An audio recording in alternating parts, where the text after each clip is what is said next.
Good morning, everybody. This is an awesome opportunity for me to really reflect on where we've come from. So, as you'll see, we really had to go all the way back to the beginning. But if you can think back in your own life, there are just a few defining moments in your life that really has changed the course of your life, and where you could have gone in one direction or a completely different direction. And so the things that were maybe not necessarily the greatest in my history have led me to this day, and I'm very blessed and fortunate. And doing this project of getting this ready really helped me get there. So let's get behind the journey. There he is from the very beginning. Got the same haircut. But Exactly. that is not a baby picture of Paul. Yeah. Born October 28th, 1975, to a Baltimore City police officer and a banker who would later help me become who I am today. Now, this is where the muscle started with my Hulk Hogan weight room set, and of course my idols, Bo and Luke Duke from the Dukes of Hazzard, who have shaped my life.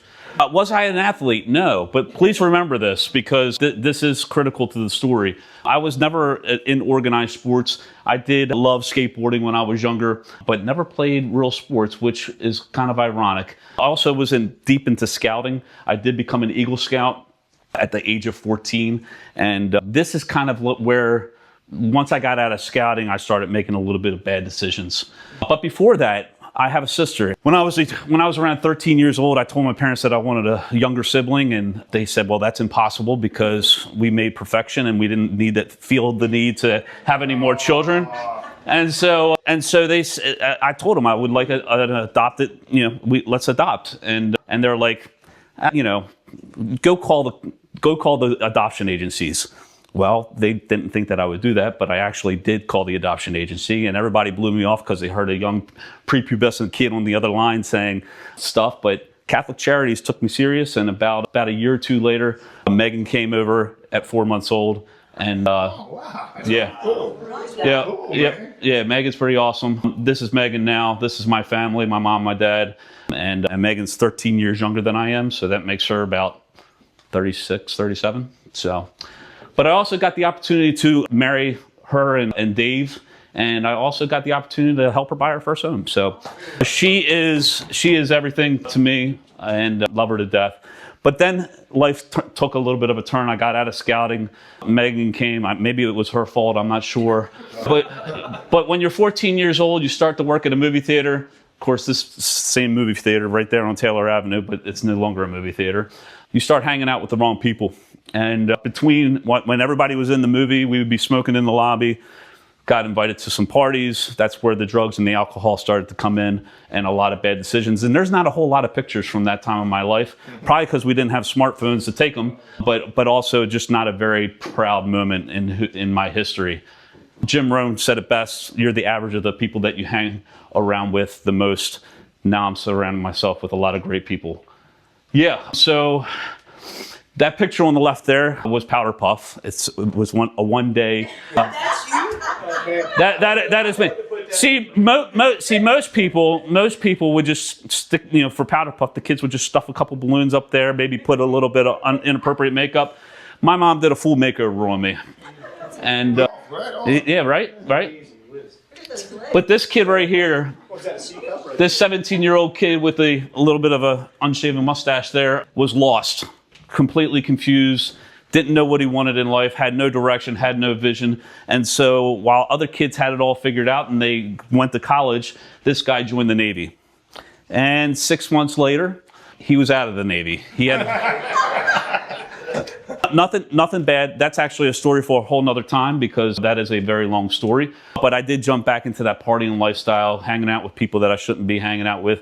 Still didn't have a clue what I wanted to do. I mean, I thought the Navy was going to be it. And things just went completely sideways. And then, of course, fighting anxiety and depression through that. But then, in 1997, I went out for some drinks at Uno's. My best friend brought her best friend, and not even thinking, and this is one of those life-changing moments, I was feeling really down that night and did not feel like going out, but I did.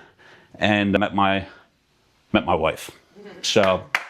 Awesome. And part of this is that, okay, she didn't want to have anything to do with any drugs. So I met her in June of 1997, August 1st was the last time I ever touched drugs. Smoking would soon be eliminated in the year 2000. She was a grad of Virginia Tech. She had just graduated. I was in the 6-year plan at Harford Community College, taking one class at a time, trying to figure out life. I wasn't going to invest a whole bunch of money into something that I didn't know what I wanted to do. So at her house, I was looking in a newspaper and found a job for a local youth center to work with at-risk youth right down the street here. And that was an eye-opening experience for me, because all of the bad things that had happened in my past I was now able to help some of those kids going through the same things. So I got a job at a youth center. 6 months into our dating, we got engaged. And when you get engaged, you have to pay for a honeymoon. So I had to pick up a second job, started a substitute position at Southampton Middle. And the second day that I substituted for a PE class, and I fell in love with it. This was awesome. This is the same guy that didn't play organized sports, but I could really connect with kids that didn't necessarily like PE. And so 18 months later, we got married. The people at Southampton Middle strongly encouraged me to go back, get my teaching degree. And so I finally had a vision, finally had direction. And when I went to Towson, I was a bad student in high school. C's, D's, E's. I almost risked failing high school because I didn't do my homework in math. And I had to take 2 credits in math in my senior year to graduate. It was the very first time that I set a goal for myself that when I went to Towson, I was going to try to get a 4.0 GPA and accomplish that goal. And that was the first time where I set a goal and actually was able to accomplish it. I'm going to make something funny and say graduated with like 2.3. No, Terry. No. Not like you. In 2002, I started my teaching career. My wife was pregnant with Sarah, and then 18 months later, Anna was born as well. And of course, when we have kids, you know, life changes, priorities change. We have a bigger why for what we're doing. These are some of the old photos that I had to dig out of yearbooks. I haven't aged that much, which is amazing. but these are the same years that Terry Vettis in 2002, 2003 was at Bel Air High School. I got the best teaching job in the world. I was at Bel Air High School. I loved what I did. I could have done that for 30 years. And just really felt like I was making a difference. That's what my life has been all about. I always felt like I was prone to make a difference in the lives of others. Coached volleyball, created some great teams, had some great kids there. Also coached track and field. Any Bel Air people know this guy, Mr. Rose. Joe Rose. Hall of Famer, great guy. He was the one that taught me to rise before the sun. We would get to the school at like 4 a.m. We would organize track practice because I coached track and field. And then I'd hit the weight room right after that. And I'd work out right before class. That habit has made a huge difference in my... Is he still alive? He is. And he's playing ice hockey too. Yeah. That's awesome. Yep. Awesome. Yep. So, yeah, I mean, if we can beat the sun up, everything about production and just having a good life all starts in the gym at 5 a.m. where I saw Lacey this morning. And then to 2010, surprise, number 3 comes along. This is Izzy. And, you know, we didn't think that we were going to have any more children. My wife did get pregnant. She miscarried. But then because she got the taste of being pregnant again, Izzy was born. And so that's our complete family right there. Every parent can identify with this. Kids are expensive, and I love teaching, but there was a time where HCPS had a salary freeze. For 7 years, they didn't have any cost of living, they did not have any steps in our pay, and money was tight, and it was a struggle. We chose to have my wife stay at home with our kids, and so I had to do something. I couldn't wait for HCPS to make a move. So back when I was 17 years old, my dad and I always talked about flipping a house. He sold a business, and we were able to start by flipping a house, enter real estate. Our first flip took 5 months, right there on Kirkcaldy Way, 665 Kirkcaldy Way in Abingdon. Bought it for 170, sold for 255. Right now, that place could probably sell for near 400,000. But it was awesome. We made 30,000. It was a win. It was huge. So we're like, let's do it again.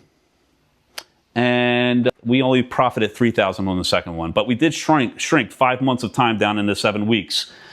What we realized from this was that every time we're going to flip a house, we're going to have to pay realtor commissions for the buyer and the seller. So we're like, well, let's get our real estate license, and we will just flip our own properties, and over time, we'll save a lot of money. So that's what we were, how can we make this more profitable? So in 2015, the Markland Advantage is born. My dad and I both together got our real estate license and joined Berkshire Hathaway and started getting the word out that we were in real estate. And over the next 3 years, things just went crazy. First year we sold 9 homes, only to find out, and I'm glad nobody ever said it, that the average real estate agent sells 1 in their first year. We jumped to 23 the second year and 35 the third year.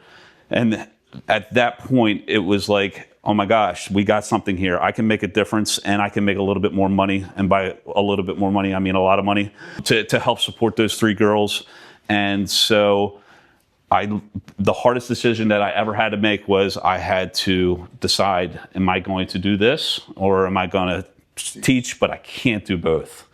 These 2 right here are very influential. Again, retired Baltimore City officer, got licensed with me, helped me grow the business. He would take care of everything that was during the day while I was teaching up until 2018. My mom was an ex-banker. She took care of all the books and still does to this day, though she is actually, both of them are taking a step back from retiring. Enter Will Pratt with Greater Harford Accounting. He's amazing. So he's helping me because this is something that I just don't have a whole lot of knowledge of. 2018, I said, see you, Bel Air. How am I doing on time? All right? Good. Okay, good. I took a leap of faith. It was a measure. It was a calculated measure, but I was like, you know what? Worst case scenario, I have a master's degree in leadership, bachelor's in physical education. I can just go back to teaching. Hadn't gone back. In 2019, my wife gets her license. This is awesome because now we can share this together. And even though she took a brief hiatus off because she went to pursue something that was her own adventure, it's been amazing working with my wife. 2020, this is Dan the man. Dan is an agent with me right now. Throughout, because I know a lot of students, because I've taught a lot of students, sometimes they see me on social media and they want to find out, about getting their real estate license. And the majority of them, I never see them again. This guy came back 6 weeks later and said, all right, I'm licensed. What do we do now? I'm like, what, 6 weeks? Like, this is a very hard, difficult journey to take the tests. Rob knows, it's pretty brutal, right? But he was able to do it in 6 weeks, and I said, we have something special here. And Dan is still with me today. Dan helped create leverage in 2020 and 2021 when we sold 78 and 82 homes. I was just stretched, and he was able to provide me some leverage so that I could, have a life outside of real estate. Then we have Adam. Adam's still on the team right now. Adam Thatcher is an ex-state trooper. He had gotten his real estate license. If anybody knows Mike Thatcher in the Harford County public school system, he's since retired, but that's his son. And Adam has kind of like a serve and protect kind of mindset as a police officer, but he is now real estate full-time. We took him from Compass, brought him to us in 2023. And then later in 2023, we made the switch and went from Berkshire Hathaway to Cummings & Company, where we are now. Of course, we've had a lot of success over the years. We've sold over 450 homes, but it really is about the people that you surround yourself with. Mr. Dave Cummings himself, a great leader, great organization, great brokerage. We're number 1 in Harford County, Baltimore City, as far as sales volume. But then the game changed again, and I got Drew. Drew's dad's my chiropractor, and he was working at Target pushing carts. It came out to give my order. Started walking away from the car and just felt the need to turn back. And he said, "Are you Tim Markland?" I was like, yeah. He goes, "I'm Drew and my dad and everything like that. And I do a lot of video and I do a lot, so if you ever want to collaborate." Well, just the day or two before, I actually parted ways with my old video guy, and it was perfect timing. It was serendipitous. This guy right here has changed the game for our social media presence. He's the reason why our podcast is so special. He's the one where all the house tours with the music and the transitions and everything like that. He has made a significant difference in our content production. And we all know that people are on social media, and that's where we need to be. So our exposure, I think we have over all podcast platform or over all social media platforms, we have 20,000 plus followers, plus the reach that we get from boosting posts and stuff like that. So when you work with TMA, you're getting 5 agents. You're not working with a solo agent. The availability is there. I'm not a big pushy guy. I'm there to help people. I'm there to educate, serve, and protect those through that real estate process, just as I was when I was a high school teacher. Reputation matters. We have a great reputation in the community. Our online presence and our reach is second to none. And again, we have the 20,000 plus followers. We're on all the social media platforms. And then we have a podcast. And a lot of you in this room have, or some of you in this room, have come on this podcast. If you actually scan that QR code, it's going to take you to our YouTube page. So I would strongly encourage you to get out your phones right now and scan it, and then become a subscriber of the YouTube channel where you can watch the podcast, or you can listen to it on Audible, Spotify, or Apple Podcasts, or anywhere you download your podcast. We've shot over, we're around episode 115, something like that. When Drew came in, I had about 50. He started at episode 50, and that 50 was over the course of several years. We were able to shoot 52 just last year. So did everybody get that? Okay, good, because you're going to get a chance to do it again. Some of the podcast guests that we've had, look at that, Mr. Chris Reeves, Charles Hammett's been on the podcast. Got Sheriff Gaylor on the podcast, which was pretty cool. Dave with 2 maids, him and his wife Jasmine, was an awesome interview. I even got to interview Santa Claus, folks. I mean, he took time out of his busy schedule right before Christmas this past year to come down and do a podcast from the North Pole. What's that? Is that Richmond? No, it's not. No, that's Santa Claus. Some people call him Kris Kringle. Yeah. It's the real deal. Yeah. Joe Aiken, again, had him on the podcast. I had Harry. That was a trip. It's got Avery Northwood. Look at it. Man, if you haven't watched the podcast yet, you got to watch this one. And Emma's going to be coming up soon too. But this one right here, I've had so many people comment about listening to that podcast. A lot of text message. Have you? Yeah, that was phenomenal. So if you want a good podcast to start out on, episode 109, I believe that was, with Chris Kennedy. I remember that. Natalie Pixley with the chamber. We've actually collaborated with the chamber to do some interviewing of different chamber members. But ultimately, how did we get here? You surround yourself with the good people. This is my family at my 50th birthday party. My volleyball family that we hang out with every 2 weeks. Just phenomenal people. Crazy thing, this is the girl that invited me out for drinks. She's still our friend today. She invited me out for a drink. She invited her out for a drink. And, these are the people that are most important to me. And this is the why behind everything that I do. I also have vision boards. And we talk about vision boards, but it's kind of wild because between these 2 vision boards right here, there's been a lot that I've accomplished off these vision boards. We just put a pool in our backyard this past year. I drive a blue Lexus. I look like this under my shirt. All right, you're not selling the visual. And look, I'm speaking in front of people. It just happened right now. That's pretty wild. It all starts in the gym in the morning. I mean, just having that healthy mindset. I loved how Joe Ayler came up with some books. This guy right here, David Melzer, I actually had the opportunity to interview him on my podcast from California. That's actually coming out tomorrow. This guy's a local guy here. The story you tell, keep telling yourself, the stories that we tell ourselves, was a phenomenal book. The Obstacle is the Way. A lot of times we want life to be easy, but there's no growth without a little bit of pain. These are some of my favorite podcasts to listen to. Does anybody listen to any of these guys? Ed Milet's awesome guy. If you're talking about like organization and scheduling your time and buying your time back, this is a great one. Gary Vee's all about marketing and branding and stuff like that. Alex Hormozy, somebody else, Joe talked about Alex Hormozy. So phenomenal podcast to listen to, including this podcast right here. This is a very influential podcast. If you missed the QR code the first time, okay, everybody got it. I was smoking a cigar the other day. I actually listened to Chris's. Yeah, awesome, man. Thank you. We're on Facebook, Instagram, and YouTube at the Markland Advantage. And again, you can listen on Apple, Spotify, Audible, or you can watch the episodes on YouTube. This is the key to my successful day, and I try to do as many of these activities every day. I don't know if there's one that jumps out for you personally that you do, but you know, if I can do these things in a day, or even 90% of them, it's a successful day. And taking one day at a time and not letting the future play with the anxiety in your mind. I abide by this. You know, I'm about bringing value to people and truly making a difference. And I just know that if I keep this statement at the forefront of everything that I do, I'm going to be successful.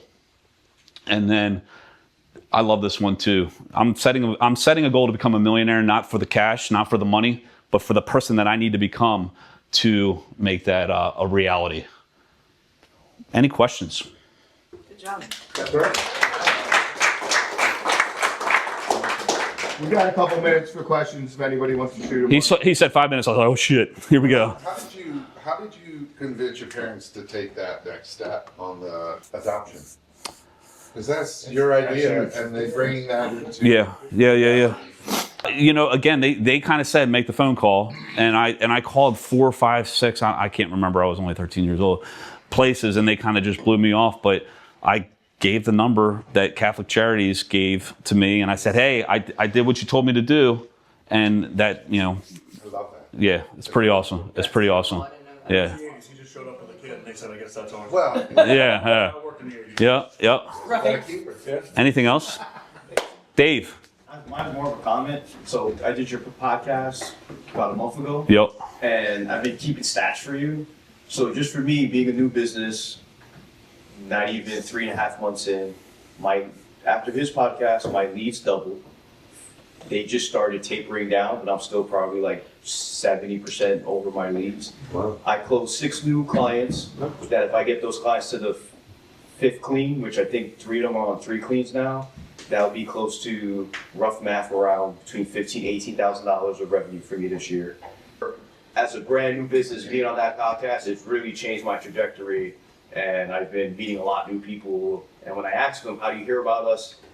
So far, around 50% say, oh, I see you somewhere, I heard your podcast, and then we have a bio, and then that led them to read me and my wife's bio on our website, and then that's what led them to connect with us. So thank you.